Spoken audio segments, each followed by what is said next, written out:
प्रभु श्री राम के अनन्य सेवक और कृपा पात्र महाबली श्री हनुमान जी को प्राप्त है 8 दिव्य सिद्धियां और 9 दिव्य निधियां। अब जानते हैं वे 8 अद्भुत सिद्धियां।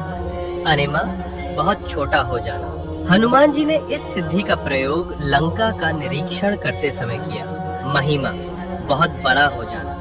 सूर्य को निगलने के लिए हनुमान जी ने विराट रूप धारण किया था। गरिमा, बहुत भारी हो जाना। महाभारत काल में महाबली भीम का घमंड तोड़ने के लिए हनुमान जी इतने भारी हो गए कि भीम उनकी पूंछ तक नहीं हिला सके। लघिमा, बहुत हल्का बन जाना। हनुमान जी इस सिद्धि से हवा में उड़ने में सक्षम हुए। प्राप्ति, जो चाहो तुरंत पा लेना। पशु पक्षियों से बात करना। माता सीता की खोज में हनुमान जी ने पशु पक्षियों से संवाद किया। प्राकाम्य, मन चाहा रूप लेना। दीर्घ काल तक युवा रह पाना। किसी भी लोक में जा सकना।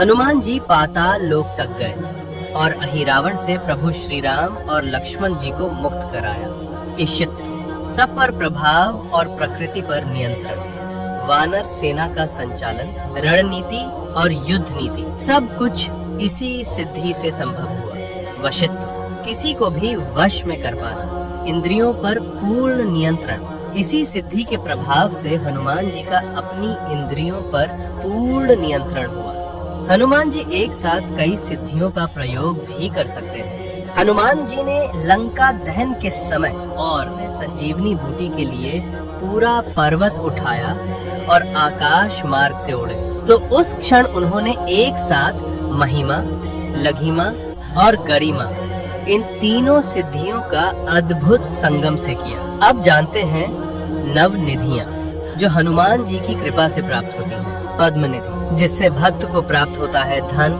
सौभाग्य और संतोष।